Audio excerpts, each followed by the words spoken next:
दोस्तों, मैं फराज मलिक देश दुनिया के कुछ और ताज़ा अपडेट लेकर एक बार फिर से आपके सामने हाजिर हूँ। ये दुनिया बहुत तेज़ी के साथ कयामत की तरफ बढ़ती जा रही है, क्योंकि इस दुनिया के अंदर कोई इंसाफ करने वाला नहीं है, इंसाफ की बात करने वाला नहीं बचा है।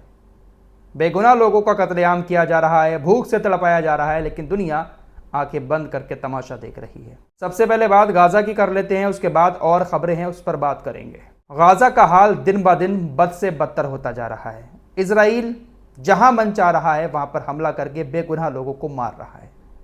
कोई भी इजराइल से यह पूछने वाला नहीं है दुनिया के अंदर कि आप ये क्यों कर रहे हैं, क्यों बेगुनाह लोगों को आतंक के नाम पर मार रहे हैं।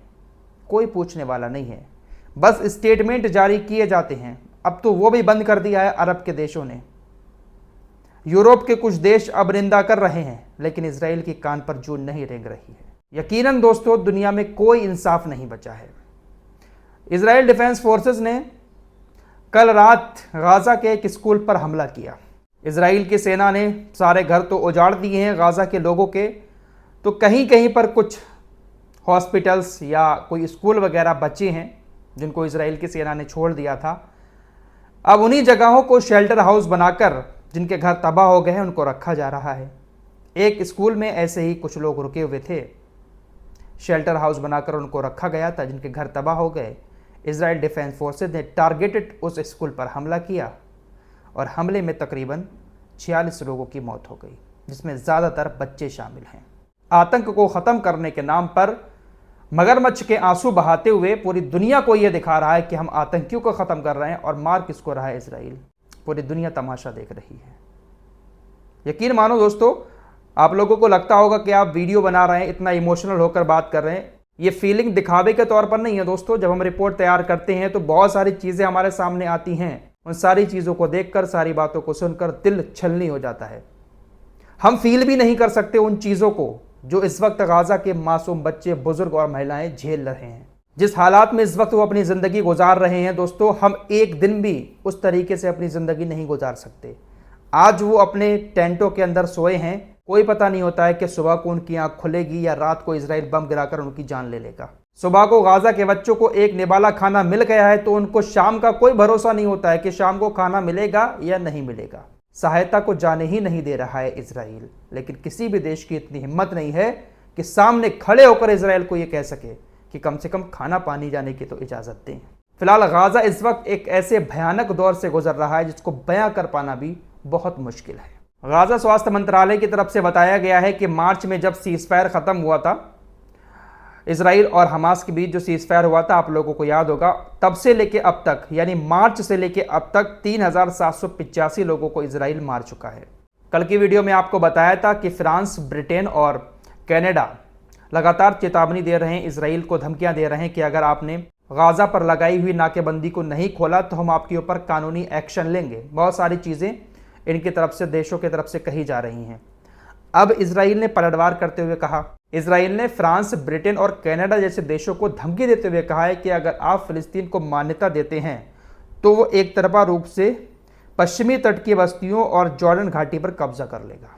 इजराइल किसी की मानने को तैयार ही नहीं है, हर किसी को धमकी दे देता है इजराइल। दुनिया में जुल्म बहुत ज़्यादा बढ़ता जा रहा है, और जितना ज़्यादा जुल्म बढ़ेगा दुनिया कयामत के करीब बढ़ती जाएगी। फाइनेंशियल टाइम्स की रिपोर्ट के मुताबिक आयरलैंड इजराइल के ऊपर एक एक्शन लेने जा रहा है। वेस्ट बैंक जो इजराइल के कब्जे में है, वहां पर जो भी कंपनीज आयरलैंड की इस वक्त चल रही हैं उन पर प्रतिबंध लगाएगा आयरलैंड, और इजराइल के साथ सारे व्यापारिक संबंध भी ख़त्म करने जा रहा है। एक विधेयक पेश हुआ है आयरलैंड के अंदर, और यूरोप का पहला ऐसा देश बन गया है आयरलैंड जिसने इजराइल के साथ इस तरीके से संबंध ख़त्म करने के लिए विधेयक पेश किया हो। आयरलैंड वैसे तो काफ़ी टाइम से इजराइल की नीति के खिलाफ रहा है, लेकिन यूरोप के देश खुलकर सामने नहीं आते हैं। आयरलैंड पहली बार ऐसा खुलकर सामने आया है। यमनी हूतीज़ की बात कर लेते हैं। यमन के हूतीज़ लगातार इजराइल को धमकियां दे रहे हैं। 2 बार वो बैलिस्टिक मिसाइल से इजराइल के बेन गुरियन हवाई अड्डे पर हमला कर चुके हैं। एक बार फिर से उन्होंने एक मैसेज जारी किया है कि आप तुरंत, इजराइलियों से कहा है कि आप तुरंत बेन गुरियन हवाई अड्डे को छोड़ दें, क्योंकि जल्द ही यहाँ पर कुछ होने वाला है। हो सकता है कि शायद फिर से बेन गुरियन हवाई अड्डे पर यमनी हुतीज हमला कर दें। इजराइल के इस नेता को तो आप जानते ही होंगे, बेन गविर। ये अपनी बीबी के साथ आज सुबह मस्जिद अक्सा के प्रांगण में पहुंचता है और वहां पर जाकर धावा बोल देता है। अपने साथ 1000 से ज़्यादा लोगों को ले गया था और साथ में पुलिस भी थी इजराइल की। अपनी बीबी के साथ मस्जिद अक्सा के प्रांगण में पहुंचकर वहां पर अपमानजनक गाना गाना शुरू कर देता है, ताली बजा बजाकर। तमाम यहूदी मुसलमानों को चिढ़ाने वाले मस्जिद अक्सा के अपमान में अजीब तरीके के गाने गाना शुरू कर देते हैं। और बेन गविर ने यह सब इसलिए किया क्योंकि उसने कहा कि हम आज सालगिरह मना रहे हैं, यरूशलेम पर आज ही के दिन हमने कब्जा किया था। तो इस तरीके से ये मौके ढूंढते हैं मुसलमानों को परेशान करने के। मस्जिद अक्सा में नमाज पढ़ने लोग जाते हैं तो न जाने कितने सिक्योरिटी चेक होकर इजरायली यहूदी पुलिस के चेक पोस्ट से गुजरते हैं। उसके बाद मस्जिद अक्सा में उनको एंट्री मिलती है और वहां पर भी जाकर पुलिस बहुत ज़्यादा परेशान करती है। बात कर लेते हैं अमेरिका की। जो अमेरिका पूरी दुनिया को हथियार देता है, जो अमेरिका दुनिया में सबसे बड़ा हथियारों का सप्लायर है, उसी अमेरिका के अंदर बहुत जल्द देखना एक ऐसा गृह युद्ध होगा जिसमें बहुत सारे लोग आपस में ही एक दूसरे को मारेंगे। क्योंकि अमेरिका के अंदर हर बच्चे के पास, हर शख्स के पास हथियार होता है। कॉमन सी बात है, जिस तरीके से हमारे यहाँ पर मोबाइल रख लेते हैं लोग, इसी तरीके से वहाँ पर हथियार मिल जाता है। बाज़ार में जाओ, हथियार खरीद कर अपने घर ले आओ। और इसी वजह से अमेरिका के अंदर इतनी गोलीबारी होती है, आए दिन वहाँ पर लोग एक दूसरे के ऊपर गोलीबारी कर देते हैं। किसी का दिमाग सनका गया, बाहर निकलकर गोलीबारी शुरू कर दी। किसी को डिप्रेशन हुआ, बाहर निकलकर अंधाधुंध फायरिंग शुरू कर दी। ऐसी घटनाएं होती रहती हैं। एक बार फिर से कल अमेरिका के अंदर जो साउथ कैरोलिना एरिया है वहाँ पर गोलीबारी हुई, जिसमें 11 लोग गंभीर रूप से घायल हो गए। जो घायल थे उनको तुरंत हॉस्पिटल पहुँचाया गया है। तो अमेरिका के अंदर हमेशा गोलीबारी ऐसी होती रहती है और आम लोग सड़कों पर निकलकर न जाने क्या उनके दिमाग में आती है और गोलीबारी शुरू कर देते हैं, क्योंकि सभी के पास हथियार हैं। आइए अब एक अजीबोगरीब खबर पर बात कर लेते हैं, जिसको सुनकर आप लोगों को थोड़ी सी हंसी भी आएगी और थोड़ा सा समझ भी उन लोगों को मिलेगी जो लोग एकदम से अमीर होना चाहते हैं, जिनके दिमाग में भी कभी ना कभी 2 नंबर का काम करने का थोड़ा सा विचार आता है। दरअसल ये कहानी उत्तर प्रदेश की है। उत्तर प्रदेश के रामपुर के रहने वाले 4 लोग सऊदी अरब से फ्लाइट के जरिए दिल्ली एयरपोर्ट पहुंचते हैं। दिल्ली एयरपोर्ट से वो लोग एक गाड़ी में बैठकर लखनऊ और दिल्ली वाले हाईवे से होते हुए आ रहे थे। अचानक से पुराने टोल प्लाजा पर कुछ बदमाश आते हैं और उनको अगवा कर लेते हैं। दरअसल बदमाशों ने सऊदी अरब से आए 4 लोगों को इसलिए अगवा कर लिया क्योंकि बदमाशों को यह खबर मिली कि ये जो लोग सऊदी अरब से आ रहे हैं इनके पेट में सोना है, इसलिए उनको उठा लिया और उनका पेट फाड़ने का प्लान बदमाश बनाने लगे। जैसे तैसे 1-2 लोग उनसे छूटकर भागे। पुलिस को इत्तला दी। पुलिस ने मौके पर पहुंचकर उनको बचा लिया, बदमाशों को पकड़ लिया। सऊदी अरब से आए 4 लोगों को पुलिस ने सही सलामत बचा लिया। अब पुलिस ने जब 4 को बचा लिया तो उसके बाद पुलिस के दिमाग में एक बात आई कि आखिर इन बदमाशों ने यह बात क्यों कही कि इनके पेट में सोना है। पेट में सोने वाली बात कहकर इनको अगवा क्यों कर लिया।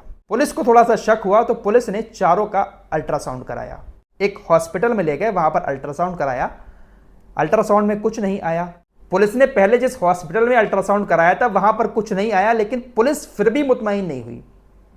पुलिस को ऐसा लग रहा था कि शायद कुछ तो है इनके पेट में, जो बदमाशों ने इनको अगवा किया। पुलिस ने दूसरे हॉस्पिटल में रेफर करने की बात कही, लेकिन जिस हॉस्पिटल में पहले अल्ट्रासाउंड कराया था वहां के डॉक्टर थोड़ा आनाकानी कर रहे थे दूसरे जगह पर भेजने के लिए। पुलिस को इसी बात पर और ज्यादा शक हो गया। पुलिस ने फिलहाल किसी भी तरह से उन 4 लोगों को जिला हॉस्पिटल ले जाकर एक बार फिर से अल्ट्रासाउंड और एक्सरे कराया तो यह बात सही साबित हुई, सही निकली कि इन 4 लोगों के पेट में सोना है।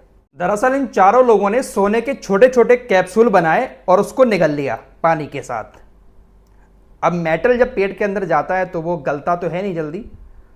ये लोग इसी तरीके से सुना जा रहा है कि तस्करी करते थे।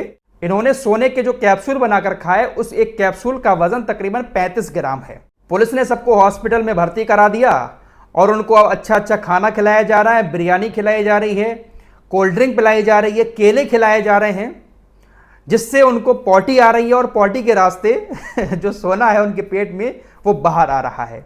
अब तक तकरीबन 27 कैप्सूल पॉटी के जरिए बाहर आ चुके हैं और हर एक कैप्सूल की कीमत 35 ग्राम है।